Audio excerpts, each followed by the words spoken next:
right now I'm rolling up into the parking lot here of the PowerOfVoices.com radio facility and our digital broadcasting radio facility. Of course, you can check us out every day online at thepowervoices.com, and all the other shows are archived, and plus all the other hosts here at the radio station. And we'd love to have you along and hear what you have to say about all the fine programming that we have going on here. And you can also check us out live on our TV digital broadcast format, and that's thepowerofvoices.com. At the app, a couple of ways actually. You can go to www.thepowervoices.com, or you can go on the app. Download the free app off onto your iPhone and onto your Android, and that way, by hitting that app, that'll bring you right to the broadcast at hand, and it will also give you the ability to see the broadcast in a digital TV format on our digital TV network. So we want you to check that out as well. If you want to do it the other way and you don't want to download the free app, then we ask that you go to www.thepowervoices.com, and you can check us out there on our Facebook.com/thepowervoices, and also YouTube Live, UPeak, and the Stream Up. And we're always looking for new social broadcasting network facilities that we can team up with and broadcast that out. Also on AVTV Live and the Entertainment Channel and our digital broadcasting network, that is Facebook.com/Jesse Terrero. So we'll be on the TV format here in just a moment as I'm walking in the studio here, and our wonderful person. Hi. How are you? Good. See, I'm interviewing you while you're on the radio while I'm walking in. They can hear you right here. Right? Yeah, so do you have a good day so far? So far. Okay. Well, we'll do our best to mess it all up. Okay. Okay. All right. That was our brand new assistant here at the PowerOfVoices.com. And Lee is so lucky because he has the opportunity to be with such a beautiful lady and our new assistant. Hi, what's your name? I'm Caroline, said on the radio. Hi, Caroline. How are you? Oh, yeah, there's your voice. I hear your voice now. That's good. That's Carol. Caroline or Carol? Carol. Carol. With a K or a C? Carol May. Yeah, you do sound like yourself. I do? Yeah, she does. She sounds just like herself. That's good. Oh, my goodness. You put me in the lowrider chair here. That's what you did. That one too. It'll fall on me. It is like I feel like I'm driving in a '64 Impala with too much MJ in my system. Of course, I never did that, but I guess. Okay. So I'm making the switcheroo here. Isn't this amazing how I can just do things? I can switch while I'm walking and talking, and there we go. All right. So there we are. I guess the magic box here is gone. It's on the floor. Okay, I got to reach down here because the magic box is on the floor. Okay, thank you very much. Okay, how exciting that was. Was that exciting? That was more exciting than watching elephants chase little people at a circus. Or maybe little people chasing elephants at a circus. That could be kind of fun. I used to love to go to the circus and watch the little people chase everybody. I don't know. I just did. Just silence there, Yeah, right?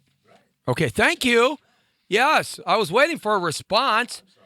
When Johnny Carson spoke, Ed McMahon at least went, Well, actually, I was paying attention to getting your guests up here. Are they up? No, I was waiting for you to give me the cue. Oh, okay.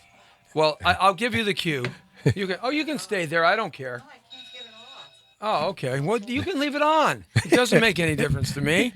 This is like, this is a show from your backyard barbecue. I'm just the leader of the barbecue gang. That would be a great show. I've done barbecue shows. Yes, I have. And people say, my goodness. Is there nowhere you can't talk? Wait a second. I see something over there on the screen that says $600 million and $296.6 million. What is that, the money that they're raising so far? Yeah, look at that woman. $600 million for what? I mean, come on. Gee whiz, 600. Must be all those Saudis giving her money from the Muslim Brotherhood. Oh, yeah, we're going to talk about that today. Yeah, all right. But we'll get to that in a second. That's because there's more women than men. You're darn right, and there should be more women than men. And I make a royal decree to God Almighty, even if he's Islamic, Hindi, Buddhist, Jehovah, Christian, Catholic, Lutheran, Presbyterian, or Baptist, or from the great spirit lands of the Aborigines and all spiritual beings on the planet Earth, plant, animal, mammal, fish. Please make there be more women. Think it worked? Maybe so. I think we're still. Well, you just asked for something that already exists, I think, pretty much. I wanted more, though. I wanted to add to it. Why is it you don't have your fair share? Is it? No, the world would be a better and more kinder and gentler place with more compassion and empathy if there were more women. Oh, okay. That's what I think. Well, you might be right. Yes. Could be. I don't know. I think there would. Think about that a second. Women don't argue the same way men argue. But they argue. Lord have mercy. They do argue, but they don't argue the same way. They So argue you psychologically and emotionally. Yeah. They don't argue physically. So you wouldn't have to worry too much about physical altercations unless you were part of the MMA. Well, there's a lot of women in prison, though, for physical. Yeah. So, yeah, see, we have a woman in here, and she's telling us about the women. Wait a minute. I kind of like prison women. Wait a second. You got me thinking about You're that. sick, man. Wait a minute. See that? Man, A lot of women are in prison. I could like go become a prison guard and become a guarder of women in prison. A garter? Did you like to play on the words? Garter? Yeah. About women in prison. Yeah, there was a play on words there. I heard that. Very unique. Okay, I'm going to set up my tripod while you make the calls over there to our guys. Okay. Okay, so I'm just going to keep rambling on here. Okay, so don't worry about it. I can do like 14 things at once, and so it's good to have you. What's that? Yeah, give me the Admiral and then give me Joshua, both on at the same time. We're going to do the trifecta here. It's going to be, and the race is off. And they're coming around the corner, and the Admiral is winning. And coming along the side is Joshua Macias. Jesse Terrero's lagging on in the back. As they round the first turn, it's the Admiral. It's the Admiral. He's out in front of us. And here comes Joshua Macias. Joshua Macias is running hard. Jesse Terrero's bringing up the back still. He's trying to get his horse to go. And the Admiral's running around the back stretch and around the next corner. And here he comes down the straightaway. And here comes Joshua Macias. Joshua Macias and the Admiral are out neck and neck. And where's Jesse Terrero? Jesse Terrero somewhere. We've lost Jesse Terrero. The winner, the Admiral. But where was Jesse? Man, I just gave up and walked across the field, went and had a Dr. Pepper and watched them race. That's what I did. I forget that. So we got our guys up? Yes? We got the Admiral, but we don't have Josh. Okay, well, let's get Josh on the line here, and we'll get to the Admiral in just a second as I set something up here. All right. That is really something, though. To date, as of June 30th, $600 million. $600 million. Almost $1 billion between them. This is going to be absolutely the most expensive presidential election ever. They're probably each going to go close to $1 billion. Easily. That's an amazing thing. I don't think Trump's going to make it that far. Oh, well, there is some say-so of what scuttlebutt's going on, but, we can talk about that in a little bit here. But that's between them right there. It's almost $1 billion. Yeah, 900 million. It's an amazing thing. I mean, just to run for L.A. City Council here in Los Angeles, for L.A. City Council seat, you're going to spend $500,000 just for L.A. City Council. For the mayoralship, you're going to spend about $20 million. Get out of here. Yeah, that's what it costs. You got to raise about $20 million to become the mayor of the city of Los Angeles. Otherwise, you're just not even going to get close. Something's wrong with that picture. Yeah, it's an amazing amount of money. that they're going to have to raise, and none of that has to be paid back. All right, so let's give. When they're over, if there's money left. They can just about do what they want with it. It usually goes on the presidential. It goes to the party, and the party after they take care of all the debt service, then the money's left in the party because they're actually giving the money to the party or the PAC that represents the Democrats or the Republicans. So if they lose, they don't get any of that money, but they get all their bills paid, and you can file paperwork to get your bills. Josh is going straight to voicemail. Straight to voicemail? Okay, Josh isn't there. All right, so do me a favor. Can you give me the plug-in right here, the audio plug-in? Thank you very much. All right, so this is what we got going on here today at www.thepowervoices.com and also AVTV Live. And I got to put this in the right place. Okay, there we go.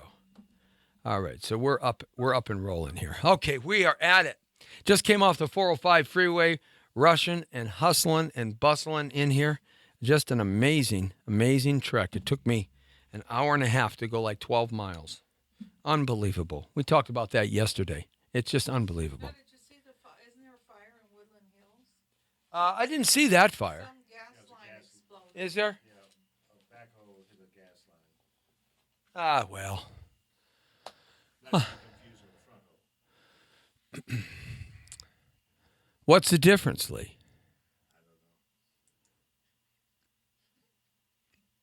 One's back, one's front.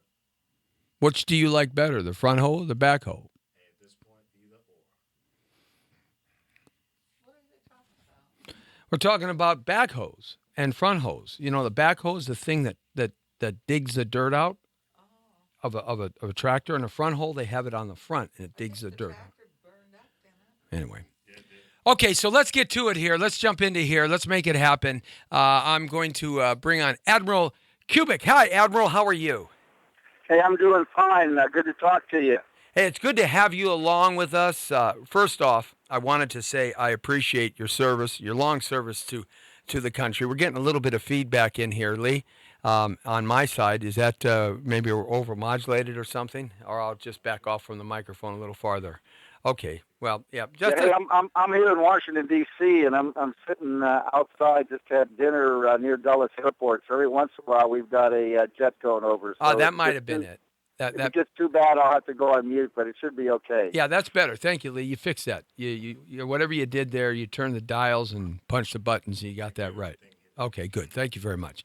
So we are www.thepowervoices.com. We're trying to bring on Joshua Macias, the chairperson for Veterans for Trump Coalition. Hopefully we'll get him on. We're working diligently to do that. Right now we have Admiral Kubik on, and we're going to be talking about some veterans issues and some things that are happening right now in terms of with the vets, our military vets, and how they're being represented here in the public media and the forums that are talking about veterans right now and such. So we'll jump into that in a second. You can catch us on the TV, on our digital broadcasting network here by hitting our app, thepowervoices.com, or go directly to our Facebook Live site at facebook.com/Jesse Terrero or powerofvoices.com. We're on YouTube Live right now, as well as live stream in Periscope, Instagram, and Snapchat. So we're covering all the angles here. Good to have you along, Admiral. You are retired. How have you been in retirement? Busier or as busy as you were when you weren't retired?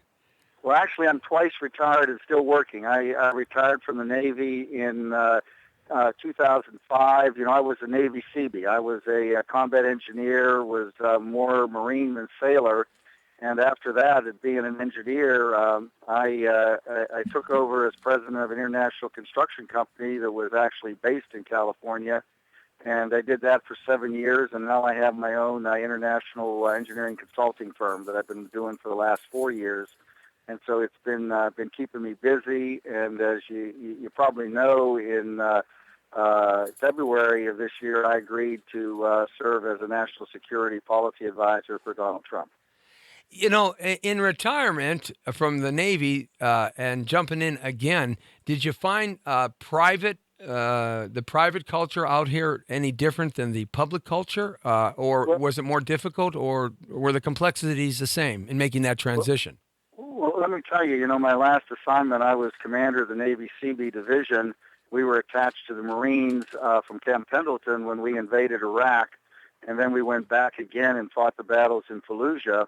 When I joined this company, I actually went back into Iraq as as a contractor and worked there and in Afghanistan. So I got to tell you, it was a pretty easy transition, very similar kind of work that I had done in the military.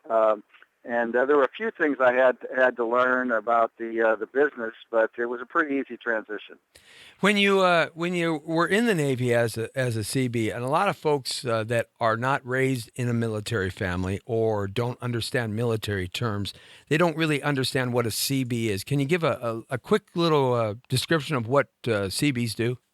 Sure. We are the Navy's construction force. We are construction workers. We are combat engineers. We were founded right after Pearl Harbor Day when we had to do the island jumping campaign in the Pacific, and we pulled people from the trades and turned them into Navy chiefs, petty officers, and we've continued since then. So we are basically a mobile construction force that has the ability to go into a combat zone and build and then defend what we build. So we are, basically ground infantry, but with a construction capability. That's fantastic. And what a lot of folks don't know, we're on the line with retired Admiral Kubik, and he was his last mission was with the Seabees attached to the Marines. More importantly, that means you are on the front lines, right out there at that vanguard of laying down runways and asphalt and putting up structures for our troops, and what a harrowing experience that must be out there working construction on the front lines. Well, it's actually even more than that. We were actually doing the bridging mission. So we had 3 regiments in my division. We were online when we attacked, and we were providing not only the bridging support, but a lot of the logistics, the roads, the camps. And then as we basically took territory, we began actually the helping of the people, restarting water, restarting power, building schools. So we were starting the reconstruction in the south of Iraq before we actually even took down Baghdad. So it was quite an operation. Just in distance, if you took the distance from, say, Camp Pendleton to Sacramento, that was the distance that we marched, during the war, fighting alongside the Marines. So when you retired and you left the service, and once again, we appreciate all the hours and the sacrifice that you and your family has done for our country. And I believe that American people today really understand better than perhaps the last generation even the effort and the ability of these men and women to give of themselves in a volunteer basis. And that's one of the ingredients that is so different than over the last engagements our country has been in. This is an all-volunteer organization now, all our military, isn't it? Absolutely, and they are phenomenal. I entered the military during the Vietnam era. I joined the Navy in lieu of being drafted, ended up in Vietnam anyhow. And as you know, we still had a large portion were draftees. But these folks are all volunteer. They're all professional, and they are the best troops that I had ever seen in our military. And we've got to take care of them. And why is that, Admiral? Why are we not, as a country, I'm going to get right to the brass tacks here. Why are we not, as a country, understanding our history, understanding the significance of our military to protect us here in America and our efforts around the world to protect others for freedom and liberty? Why is it that we conscientiously don't take better care of our veterans coming back? It seems it's like almost a choice that we're not doing this. Well, it's not only the veterans coming back. A lot of our career folks, they're married now. We don't have a lot of single persons. We've got to take care of their families while they're on active duty. And then you're right, when they come back, particularly if they've been injured, we've got to take care of them. That's part of the deal. But what we've done in our country is we've kind of said, well, we've got to balance. We've got to spend on the military, but we have all of these, other social programs and domestic programs, and we're struggling now between being able to maintain the social welfare state and also take care of our troops. And so it becomes an issue within the Congress of how they divide up the budget. And there's a continuing fight, and every year we have to basically speak out on behalf of these brave soldiers, sailors, airmen, and Marines and their family, as well as our injured veterans, because sometimes they get lost in the shuffle. They aren't very vocal. They do their job well, but we've got to fight for them because they can't sustain their families. They can't sustain their lives. They can't make the transitions maybe as easily as I had without help from both the Veterans Administration and from the Department of Defense when they're on active duty. And sometimes they get forgotten. And we're talking about a very large number of veterans here just since serving in Persian Gulf War, right to now. We're talking about what, somewhere in the area of 2 to 3 million men and women who have served now? It doesn't surprise me. I don't know the exact number, but it's very big. And as they transfer out, they come back into the private sector with unbelievable skills. And they're the ones who need the jobs. They have a lot to offer. And we've got to make sure that those opportunities are there for them, and that these jobs don't get shipped overseas. These jobs don't get taken by folks who are not even citizens. And like I said, we've got to give them that opportunity in civilian life because of the service they've given us while they're on active duty and in the reserve. On the line right now at 424-227-9461, we have Admiral Kubik. He is a retired admiral of the United States Navy. His last mission was working very closely, hand in hand, in the theater of war with the Marines, and we're trying to reach out to Joshua Macias, the chairperson of the Veterans for Trump Coalition, which is growing very quickly. And by the way, this is a very, very important coalition. Joshua has done a tremendous job starting them up both on the East Coast, and the West Coast, and we absolutely need all of the vets to pitch in and help and to turn out for this election, because there's an awful lot at stake, not only for taking care of our veterans, but for the security of our nation. And we need every vote we can get, from the veterans in support of, Mr. Trump and his commitment to strengthen the military and take care of our veterans while we're making America great again. From your point of view and from your standpoint, when you talk about Mr. Trump and you look at the RNC and you look at the DNC, from your standpoint and your experience actually being out there in the military at the highest level that anybody could possibly attain, what are the differences from your point of view that you see in the two parties and what they're trying to accomplish right now?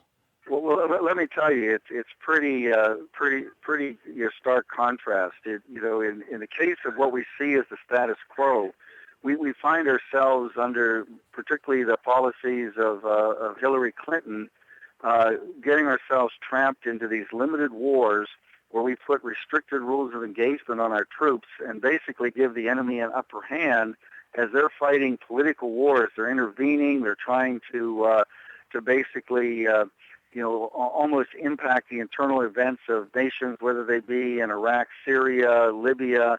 And Mr. Trump has made it clear that as president, he would be stressing economic power first, military power only as a last resort. But he said very clearly that if we go in to fight, and we have to fight, we will fight to win. We will let the military plan it, do it their way, and we won't put handcuffs on them. We'll let them fight with combat rules of engagement, and we'll fight to win, and we'll be done with it. And I think that's the big difference. We have our military being whipsawed now, in my estimation, by politicians and political staffers in the White House as opposed to letting our military professionals plan and execute, get the job done, and get out of there. I mean, we can't even today define the enemy or define what our mission is or define our end state.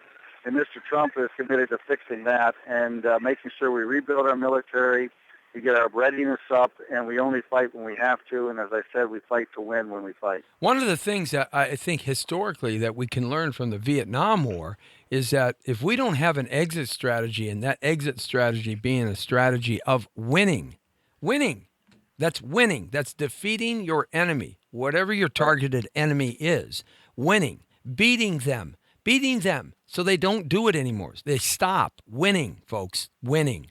Not placating to a middle position. One of the things in Vietnam, I think historically, that we found out that if we don't have that clarity, these things just go on and on and on and on. Absolutely, and I was there right at the end. I was there as the country started to fall, and I saw the tragedy of it, and this whole concept of the war of attrition, the body count, all of that was orchestrated by politicians, and we had 50,000 plus brave Americans died while they were playing their political games. And although our casualties are much lower in terms of killed in action, we have much more severely wounded, people because they can't engage the way they should. Even the Captain Khan, the Army soldier who was killed in 2004 in Bakaba, the problem there was that he was operating under restricted rules of engagement. In a combat scenario, you have a fast-moving vehicle coming to your position that violates the protocol, doesn't stop and identify themselves. You have a 50 caliber machine gun. You put 5-round bursts right into his radiator, into the engine, and he either explodes or he stops. Here, they were under rules where they had to go out, wave them down, shout at them, check him out, and he went out in advance of his troops, and they detonated, and heroically, if he acted, he was then killed. That's a direct result of political decisions to use restricted rules of engagement in a combat environment, and we can't have that, or we'll have many, many more Gold Star families going forward because we have politicians who don't know how to employ the troops, don't know how to fight properly, and don't, agree to fight to win. They're there, as you said, just like in Vietnam, in a political holding action, which all that does is get troops killed. And I'm glad you brought up Captain Khan, and I wanted to talk about that briefly, well, not actually, a little more extensively in a moment. But one of the things that you said that I think the American public is a sort of, I don't want to use the word naive because I don't want to think of our nation as being a nation of naivety. But I do want to say that the American public doesn't understand the difference in the theater of war of those rules of engagement, those rules that we always hear in the regular media, the rules of engagement.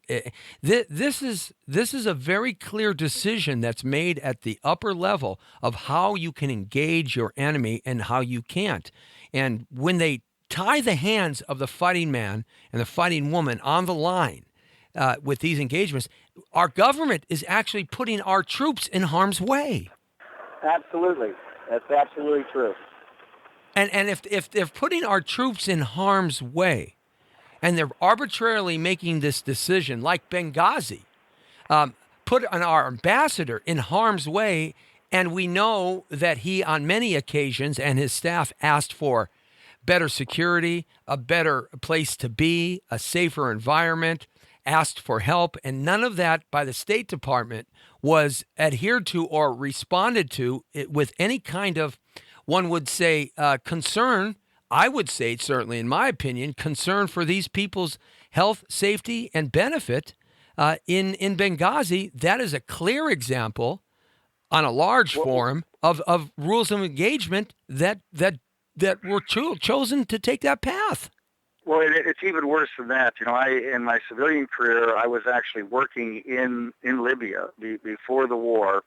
And when the war broke out, contacts that I had, asked for my help because Gaddafi was ready to abdicate. The military around him wanted to find out how they could orchestrate a ceasefire. I was involved in negotiating a 72-hour truce to allow discussions under a white flag pursuant to the laws of war between the commanding general of Africa Command and the commanding general of the Libyan forces. And we had this all set up and ready to go, and Hillary Clinton intervened and shut it down. And we then proceeded into this big war, and then you roll the clock forward when it came time to mount a rescue mission into Benghazi. The president, if you look at the Gowdy report, clearly gave the order as the commander-in-chief to do everything that could be done to rescue the people. Leon Panetta, Secretary of Defense, actually issued a deployment order. He didn't issue a be prepared to or a warning order. He issued the execute order at 7 o'clock at night. And at 7:30, Hillary Clinton was the senior person in a meeting where she did nothing but obstruct the order of the president, trying to decide what kind of uniforms they would wear, trying to decide did they give the clearance to from the Libyan government. I'm here to tell you, those Marines in that fast team, if somebody told them to go in and fight in their skivvies, they would have gone in there. They didn't care what they were wearing, but they didn't get the go-ahead. And now she wants to be commander-in-chief, and she obstructed the orders, and as a result, people died. Admiral, let me clarify what I just heard. That's astounding. That is absolutely absurd. You have the orders coming from the president through Leon Panetta saying, let's get our guys out of there. Let's go in there and let's get them out of there right now. We've got to move quickly right now. But you have the State Department head, Hillary Clinton, putting a quagmire in the mechanics of this over silly things like uniforms and these types of stuff, and then the people die? Is that what I'm hearing? Absolutely. At 10 after 7, 10 minutes after the order was given, Panetta's chief of staff emailed. We have copies of the email. The State Department said, we have troops spinning up right now. They wanted to coordinate the actual deployment. The response was to convene a meeting, which then lasted for some 2 hours, where they debated all this. They also debated that silly video as to how they were going to basically, explain all of this. And the end result was they never did deploy people to Libya at all until 18 hours later, and they never did get to Benghazi. They went to Tripoli instead, and this was a direct obstruction of a very clear direct order of the president and the commander-in-chief, and that's exactly what happened. It's all documented in the Gowdy report. In the meantime, you have the troops, the few Marines that were not too far away, rushing in the middle of the night out to try to help their compatriots in some way or fashion or form. And in the meantime, you have them contriving this story about a video and our ambassador being captured and not just killed, but tortured horrendously. Horrendously before the man died. And all because of Hillary Clinton's lack of ability to make a clear-cut decision on people's lives? Wow. Absolutely. And this is the tragedy. And of course, she continues to lie about it, and the media, continues to cover for her. And it's just unforgivable that, in fact, I don't know if you've seen, but Ty Woods' father now has started to speak out, and he was on, I think, on one of the TV and networks here a couple of days ago, and has basically highlighted this point, and he's absolutely right. His son would still be alive if she had not just obstructed, this deployment order. And not only would the Marines have gotten there, we had, fighters, Air Force fighters that could have been there, and all they would have had to do was to fly over. And they said they couldn't make it because there's no tankers. But we have a hot pit refueling station in Sigonella in Sicily. They could have landed, refueled hot, and taken off again. And they would have been there in a matter of hours. Yeah, flying across the Mediterranean at Mach 1? Are you kidding me? They'll be there in an hour and a half. And if they do a 200-foot overpass, breaking the sound barrier, those guys would have been going home to change their trousers, let me tell you.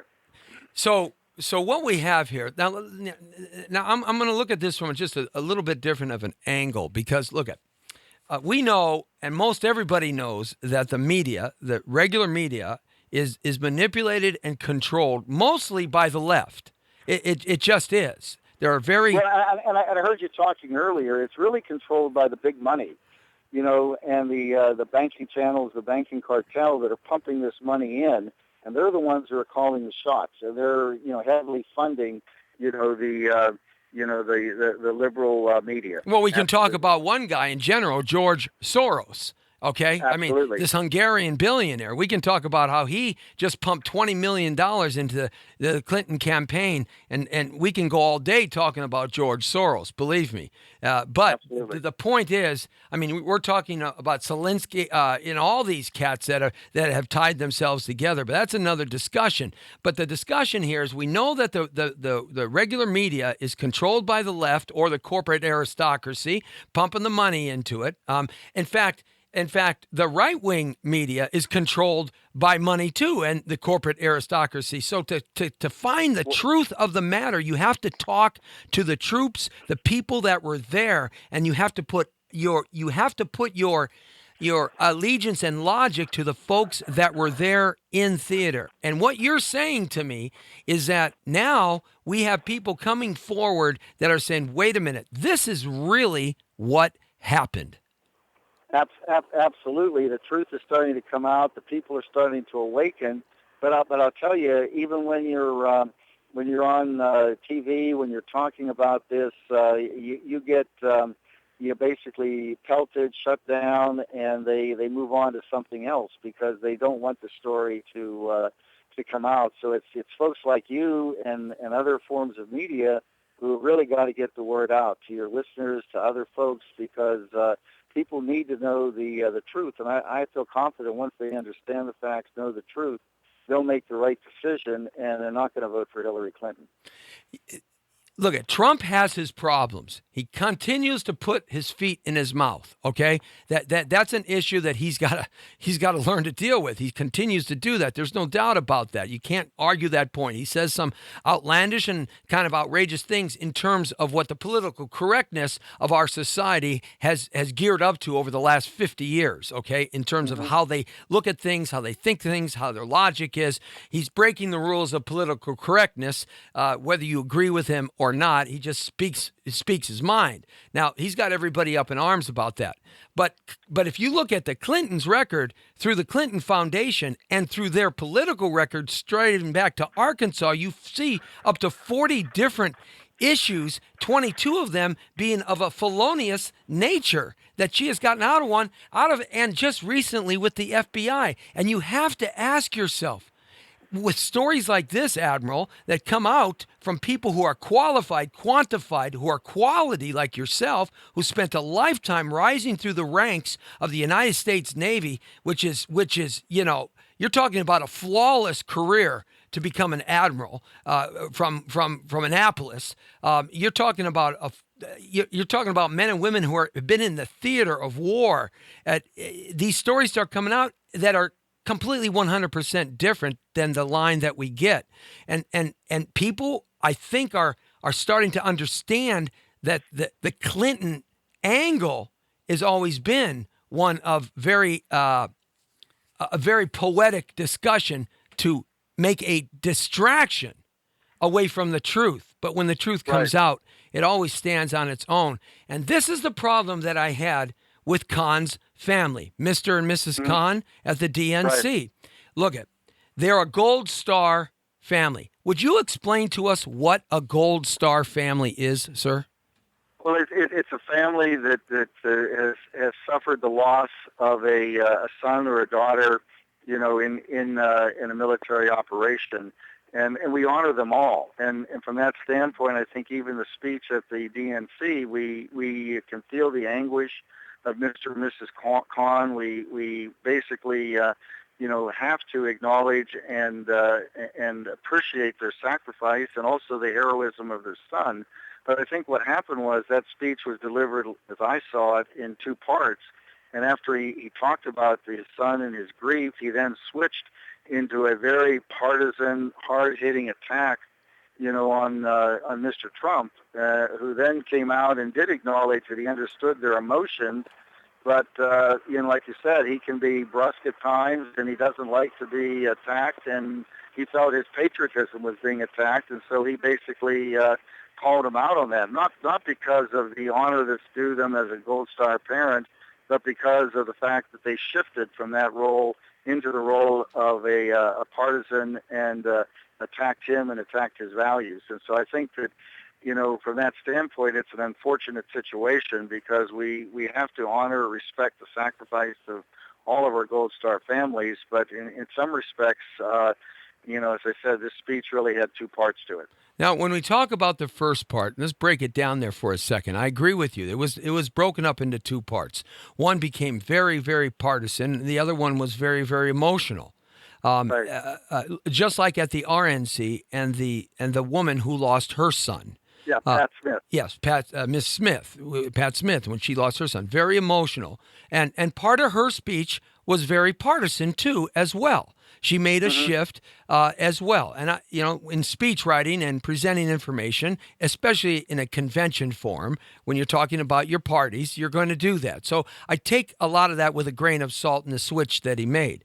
Where I have my problem with, and I'll address in a second, I wanted to go back to the definition of the Gold Star family. Can you, sir, tell me what is the definition militarily that defines a hero? Now, we can look up in the Webster's dictionary and see what that means. But is there another level of understanding that says this military person is a hero, this military person is not? How does the military rate that word? Well, I would say, number one, people who do heroic things, by and large, don't feel that they're heroes. They believe that they are doing their job, that they are protecting their buddies, that they are rising to the occasion. And in some senses, we've kind of used that word very broadly to refer to everyone who is serving as a hero. And yes, they do have some sort of, some level of heroism just for volunteering to serve. But we have a definite hierarchy of standards that we use to recognize people for heroism, everything from, say, a Bronze Star the whole way up to the Medal of Honor. And if you look at that, there's definite criteria for what constituted, heroism that is recognized by a military award. And so it's really hard to just say that there's one definition for hero. But I would think you would find universally people who are recognized for their heroism feel like they were just doing their job. And that's what makes them such terrific Americans. Do you consider Captain Kane a hero?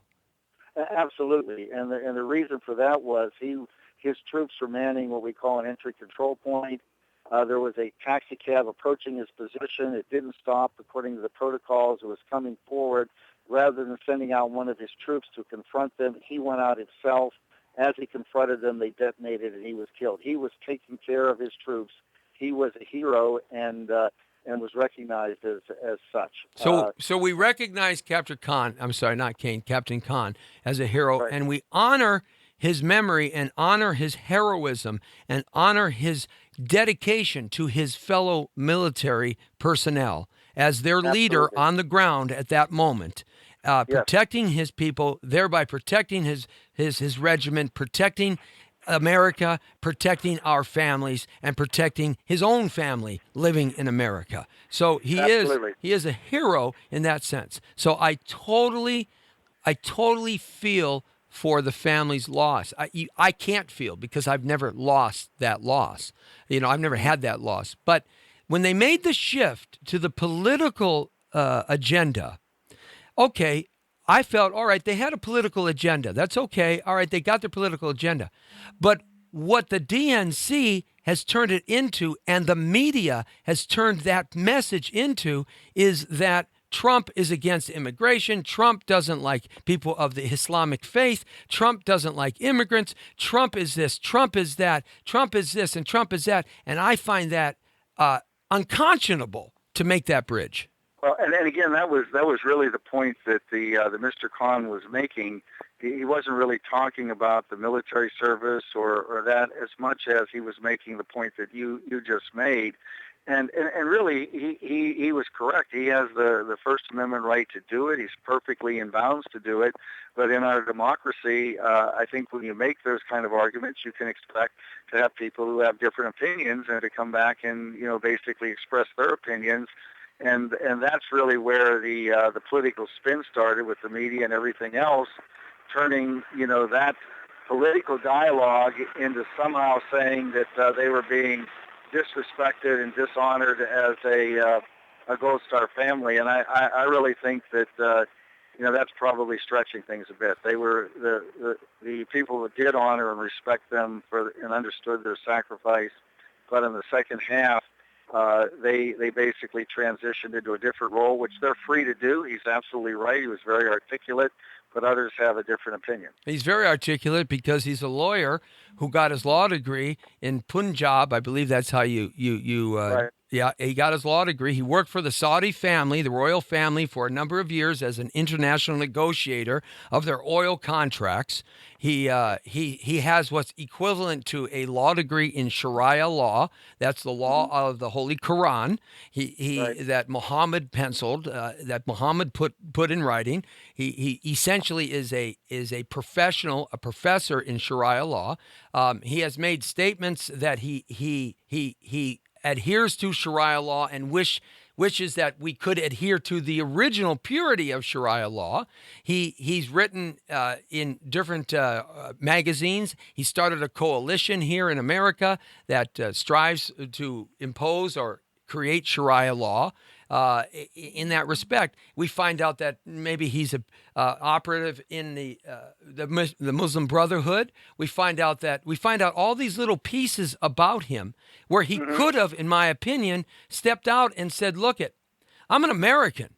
My son gave his life for this country, and I'm an American, and we have to go beyond our religious and spiritual beliefs and join together and become one as whole to solve the problems that are imposing upon ourselves and to help our veterans when they're in the military become even better than they can be and they are already." He could have said anything along that line, but he chose to take a direction which purely would leave the media down a path of this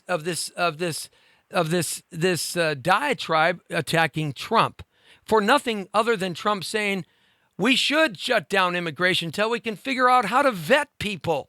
I've no problem with that. I'm not going to let somebody in my backyard, if they're carrying an AR-15 and they want to shoot me because I have a purple flag. Yeah. Okay? I'm going to vet them first.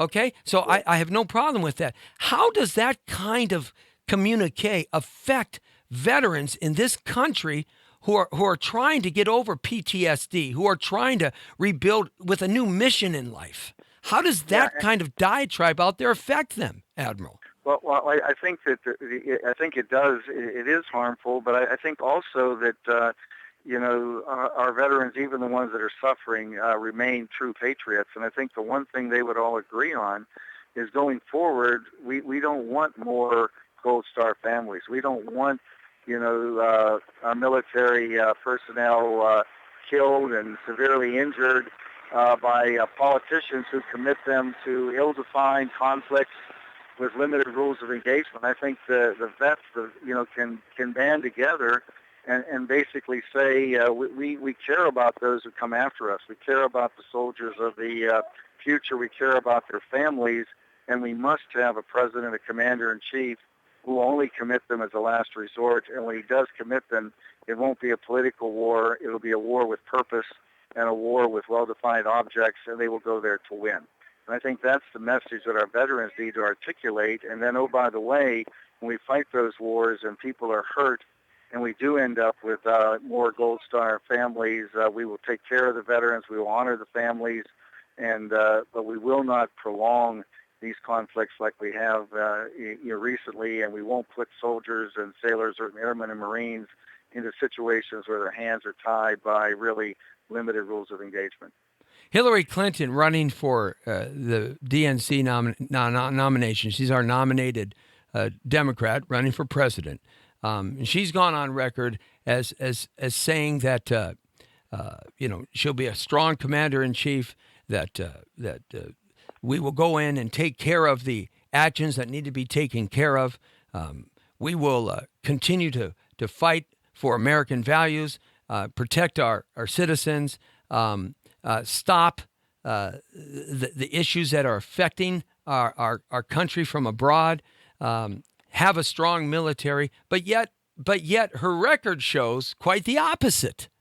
And I think what you can see is you will see more of the same. She has a record of spreading chaos, death, and destruction throughout the Middle East. She has created a totally failed country in Libya. Syria and Iraq are messes now, and you'll see more and more of this, going forward, and that's why she cannot be commander-in-chief. And oh, by the way, when people do get into trouble, she won't have their backs, because what she'll care about, like she did in Benghazi, was basically protecting the political decisions that she made, making sure that she looks good, because what she really cares about is Hillary. She doesn't care about the troops that are in the field, and we saw that in action, and you'll see more of this, I'm afraid, and that's why she cannot become commander-in-chief. The differences between the RNC convention and the DNC convention were drastic and dramatic. The DNC convention talked about no issues. There was no issues, and she talks about wanting to put forth the issues. Let's talk the issues, but yet there was no issue talking, because they had to position it differently, away from what we've been discussing today. In the RNC convention, it was like, this is our problems. We have 10, 15, 20 problems. We got to solve them. This is it, and we got to do this, and that's just the way it is. And that's key. We really watched Fantasyland in the Democrat convention, and we were given a dose of reality, but it wasn't a dark reality. It was just a reality that these are our problems, with an optimism that we can solve these problems. We just have to basically, have different leadership. We have to approach them differently, and we cannot allow ourselves to be governed by the elite and who are being controlled by the banking cartel. I mean, I think you can see that, Mr. Trump is being attacked from the left, from the right, from the top, and he's finding his strength from the bottom, from the people who are supporting him, and they're going to have to basically be the ones to carry, and I can, feel confident that he will shake up the system, and we will find ourselves, over the next 4 years doing things dramatically differently and putting ourselves on a new course. If we don't, we are headed, I'm afraid, for even more catastrophes than we've seen the last 8 years. We're on the line with Admiral Kubik here, a retired admiral from the United States Navy, a long and distinguished career. His last mission was dedicated with the Marines out there on the fighting lines, taking the bullets and protecting our great country, protecting his fellow soldiers and Navymen, and protecting American ideology around the world. For without America, there is no world like we know today. I've always said that.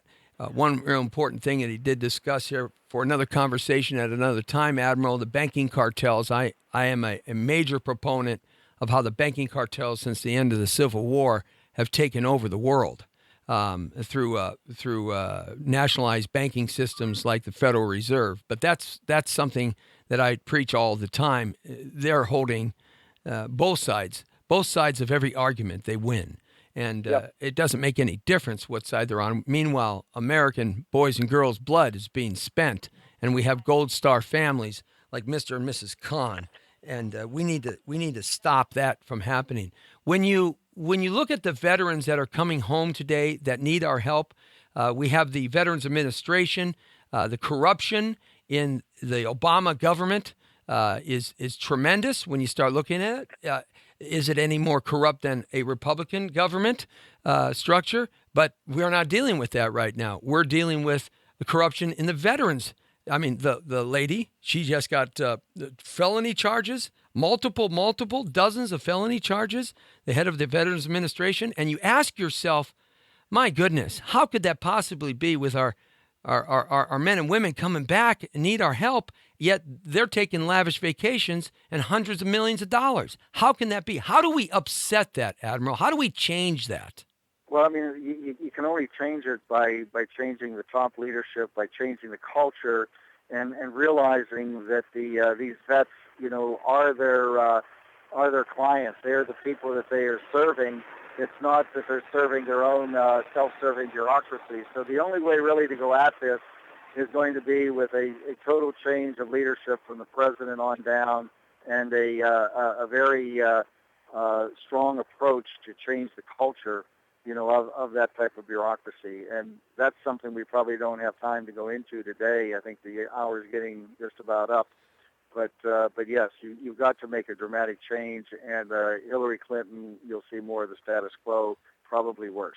And there's a lot of things to discuss here, Admiral. I mean, with China's military growing faster than any military ever has in the history of the world, by 2020, 2025, they're saying they're going to be able to surpass the amount of military equipment that they can put into a theater, over surpassing America, challenging for dominance on the seas, in the land, in the air, and in satellites.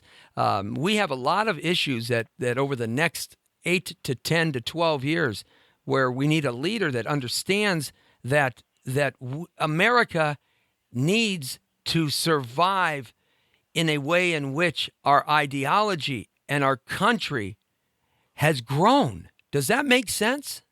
Oh, absolutely. And those are the stakes here in this election. They couldn't be more dramatically different. If people are happy with the status quo, if they see that these limited wars are correct, that America is basically no longer respected, that's going to be Hillary Clinton. If they feel like we do need a change, we need to have somebody who's not from within the system, who's not controlled by the banking cartel, who's going to go in there and shake things up, even if sometimes his mannerisms and his words can be a little bit brusque. They really need to vote for Donald Trump, because he's the only one who can change the course of this country. Anything else, I mean, you talked about the banking cartel. I mean, their ideal was to have Bush running against Clinton, and they wouldn't have cared who won because they control them both. Absolutely. And when you start talking about the brashness of presidential dogma, the brashness of presidential language, I mean, Harry Truman, the buck stops here. I mean, We've had presidents in the past historically that have been very brash and outrageous in their speeches. I mean, even FDR in his way. You look at people like in England, Winston Churchill.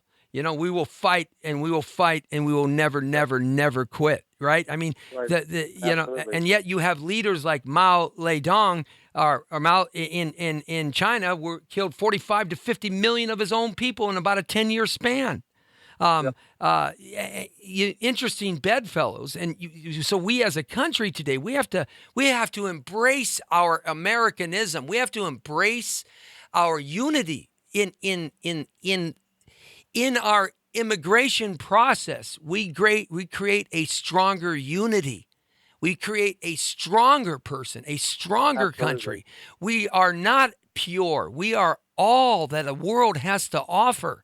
We are the last place on God's blue-green earth that we have liberty and freedom, and we can fight to keep it. And I believe this presidential election is about losing our freedom, our liberty, our constitutional rights in a globalization and multiculturalism that the banking cartels want and that we don't even perceive is happening to us. And it's guys like you, Admiral, that get this word out, that have substantial background, that are substantive people, that have served the test of time and seen what has transpired over the last 30 years. It's guys like you that need to keep the fight, my friend. And it's guys like you that need to spread the word. And I appreciate the time you've let me share with you this afternoon. Admiral Kubik, everybody, thanks a lot for joining us, my friend. We'll talk some more, huh? Is that good? Very good. Okay, we'll talk some more, Admiral. Thank you very much for joining thepowervoices.com. A dynamic viewpoint from an admiral of the United States Navy, retired, and fought in many theaters. This is Jesse Terrero. Hey, it's the Jesse T Show. You never know what we're going to come up with from 5 to 6. Monday through Friday, we are live at 5 and straight on the point. This is the Brown Beauty, and he's off duty. See ya.